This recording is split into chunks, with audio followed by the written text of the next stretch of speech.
Hey y'all, I'm Jay and this is My Random Space. Today is episode 5 and we are doing Cut by Patricia McCormick. And again, if I say any name wrong, do not come for me in the comments. If you haven't learned by now, I suck at pronouncing names. This book was gifted to me back in 2001. Yes, I reread it on August 25th of this year. But I wanted to see if it was still a hit. I liked it as a teenager. I wanted to see if I liked it now. The book is recommended for teens, and it's roughly about 175 pages. And it is classified as a teen and young adult fiction book on depression, self-harm, and mental illnesses. The original book was published back in 2000 by Push, capital P-U-S-H, Push, and Scholastic Inc. On Amazon, Cut has 867 ratings with a 4.5 star average. On Goodreads, Cut has about 59,000 ratings, but only 3,000 or so written reviews with a 3.76 star average rating. There are no trigger warnings in this book, so don't expect one. However, at the front of the book, there are a whole bunch of reviews from others who have read it. I recommend reading those because they do kind of give you an idea of what you're expecting in the book. While there are no trigger warnings, this book is exactly what you would think it is about. It is called Cut. It is about people cutting. There are mentions of eating disorder and drug abuse along with the cutting, and they range from very mild to extreme, and they hit both spectrums from being anorexic and bulimic to being completely obese. And now, on to the book. At the beginning of the book, we start off with a therapy session. Callie is sitting there, kind of just observing the office and her therapist. This whole start off at the beginning, when you're in the therapy session, is kind of like a prologue. We learn about the first time Callie truly kind of cut herself, but we don't really learn what led up to it. But we do get to see how she feels and how it kind of affected her mentally and emotionally. Now granted, she doesn't say any of this to her therapist, it's all happening up in here, but we are lucky enough to actually get that inside view.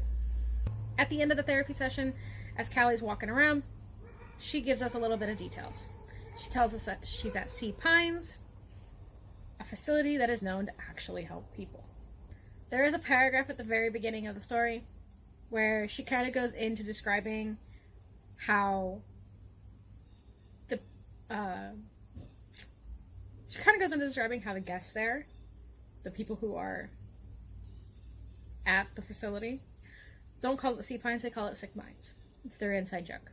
She goes on to explain that all the people who physically work at Sea Pines call all the individuals that are there for assistance, for help, guests, and that their problems are called issues. She says that the girls that are there for food-related issues are called literally that, guest with food issues. The ones that are there for drug abuse are guests with substance abuse issues. And she even goes into saying that the ones that are just misfit psychotics, honestly, that was probably my favorite, but the ones that she says that are pretty much in every other range are the guests with behavioral issues. And yes, Callie is a guest with behavioral issues. The story goes on and we end up in a group session and we learn about the girls that are in her group. These girls are also the ones that she will continue being in group therapy with until either they graduate or they leave for other reasons. These are also the girls that she eats lunch with, that she has day room privileges with, free time privileges with, anything like that. These are her group of girls. And they're all not behavioral issues. They're substance abuse and they're food. They range. And the idea and the thought process was if the girls can see that there are more issues than just theirs, they can help each other heal. Well, while she tells us about these girls, we learn a little bit about them. We learn their names and why they're there. Well, we learn their main issue. We learn their names and their issues. We don't actually learn why some of them are truly there. Some we do, some we don't. At the end of every group therapy session, Callie lets us know that you're supposed to head to this like billboard. It has your name and what you're supposed to do.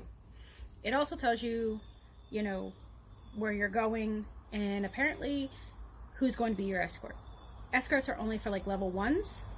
Those are the new kids or the ones with massive behavioral problems who refuse to behave at all through their entire experience here. Level 2s are those who have a little bit more freedom. They don't get to escort anybody, but they have a little bit more freedom to escort themselves from place to place. And level 3 are those that escort others and are about to graduate.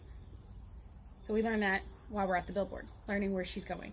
But she's going to study hall. We do find out that she really likes study hall because of all the quiet, because generally no one's there while she's there. There is one person, but she's just kind of like to keep an eye out, and then she's doing her homework. So that's basically what study hall is kind of do your homework. Because you're expected to do all the schoolwork that they send over while you're getting help. Go figure.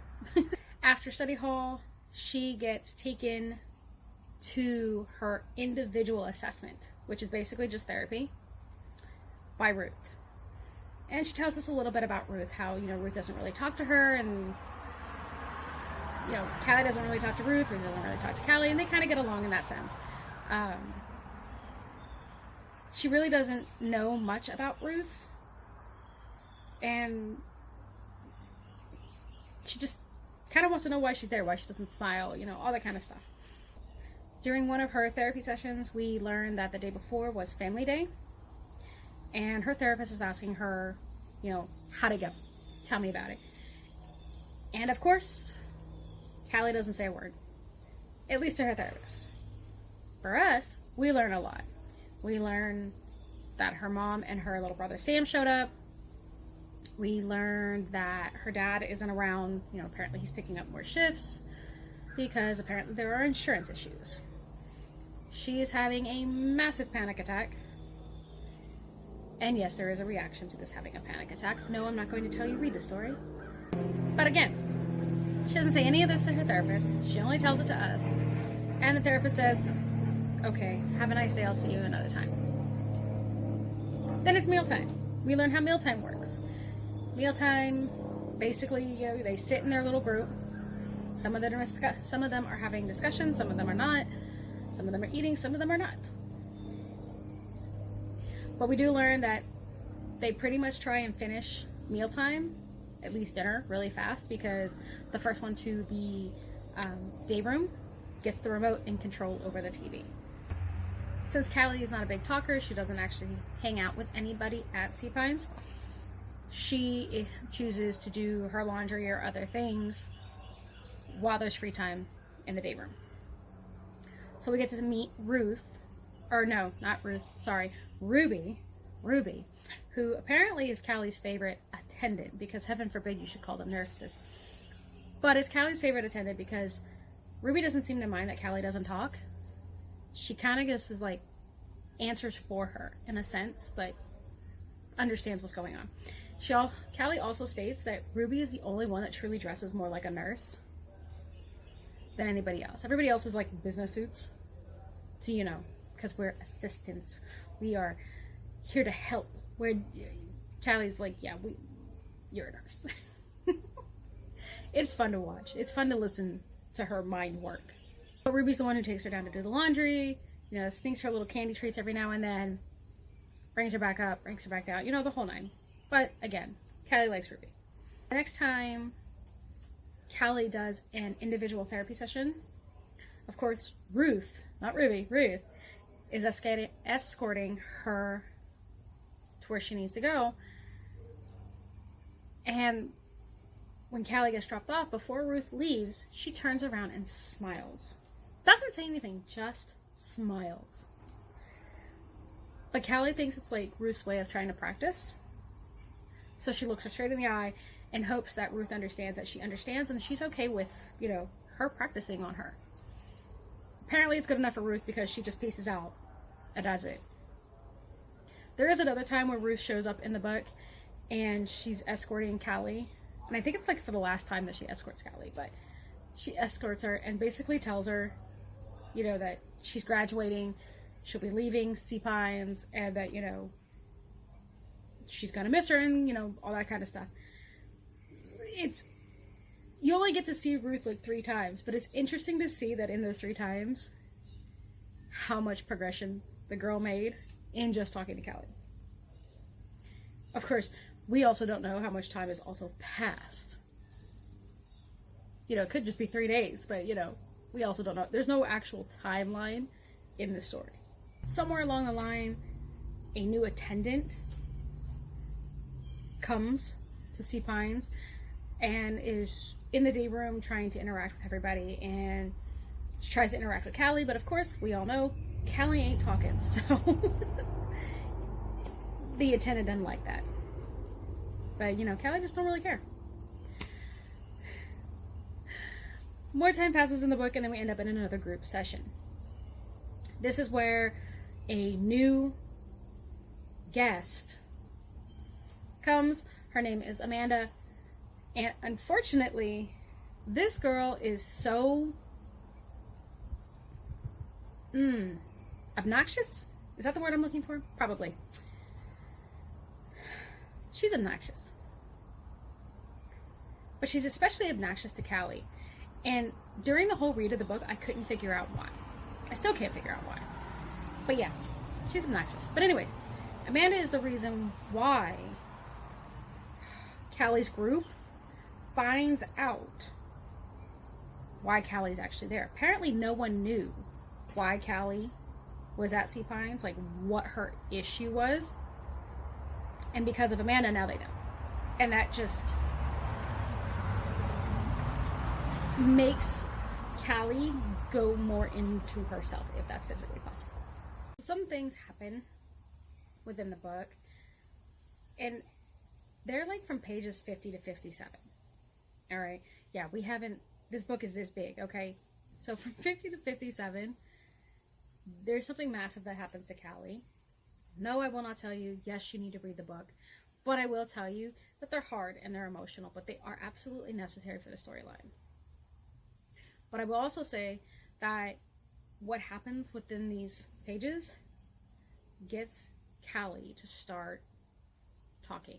Granted, it's like a word or 2 at first, shocks everybody, but it's the push that she needed to physically start talking. Trust me, those pages were amazing. Now, once she started talking to her therapist, now she's trying to start talking to everybody else. However, because she was so quiet for so long, because she wasn't talking, it's not working out. Like, she's really struggling to talk to these girls. Eventually, she does get there. I promise. But at first, she couldn't even croak out a hi. When she's with her therapist is trying to get Callie to open up more, but more about herself. Instead, she doesn't want to talk about herself. She wants to talk about everybody else but herself. And in the end, we learn a lot about her brother Sam, who she truly actually does really like, and who she actually really does love. A lot of people probably read it and be like, oh, really? I don't see that. But I promise you, she really does. There is another chunk of the book from 73 to 77 that, again, was a massive conversation and a huge, huge eye-opener for the therapist. Because the therapist hears this story, here's what Callie's saying, and things start to click in place. There's a part where Callie says, "Can you make me stop?" And her therapist says, "No."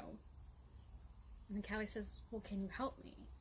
And her therapist says, "Only if you want the help." I mean, it's gold. I mean, it does sound like, you know, what a therapist would say, like the standardized script, but it's still an amazing step.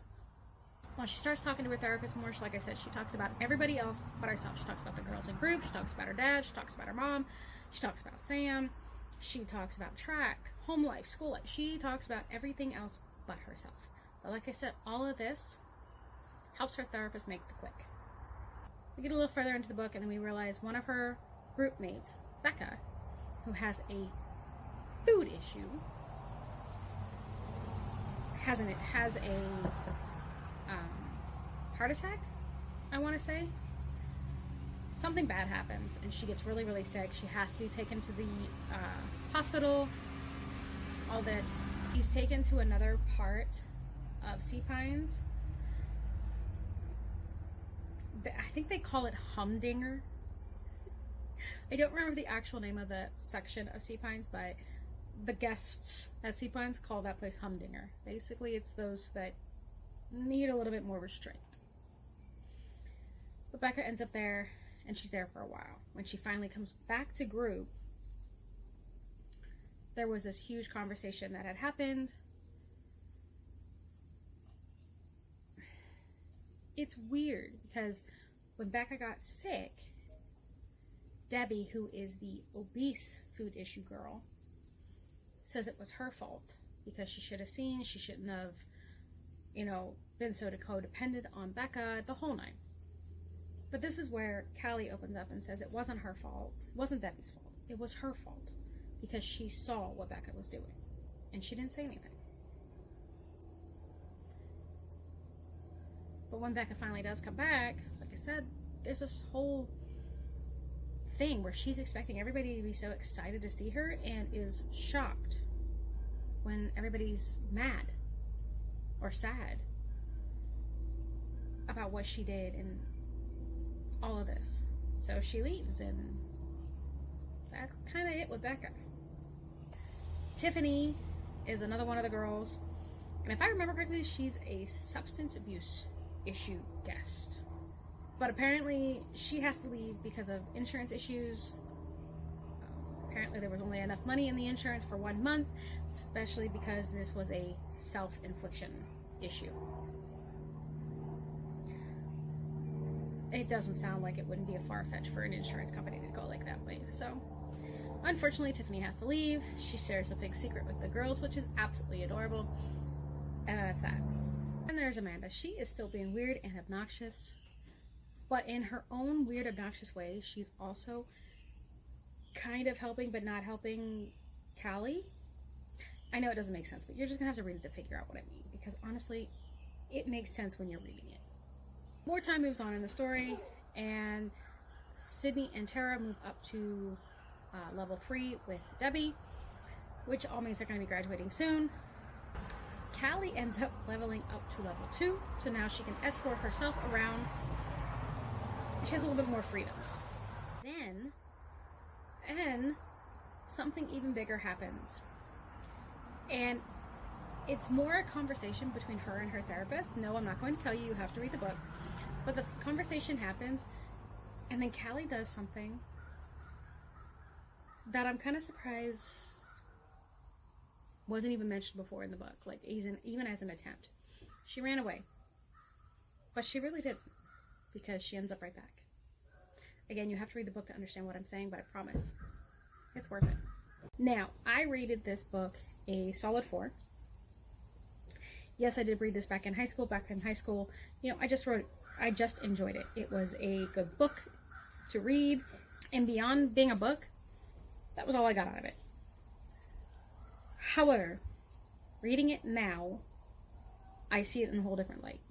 It is so much more than just a book to read, obviously.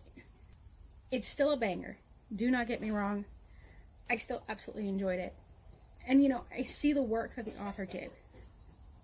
Interviewing individuals, researching a facility, doing it all. It definitely hits. But the thing you're going to see when you're reading up on this book are all the negative reviews, because the negative reviews are all hitting at one aspect or another. They don't have any idea. It's supposed to be an inspirational read rather than a factual read. And they're thinking, oh, it's not this, it's this. They're trying to say that everything has to be an extreme, and it doesn't. There are mild cases, there are extreme cases, and there's everything in between. It doesn't matter what type of issue it is, it's still something to be handled with care. Depression, mental health, all of that, substance abuse, it all should be handled with care. But like I said, it's a good book. So have you read it? What did you think about it? If not, would you read it? I'll see you later.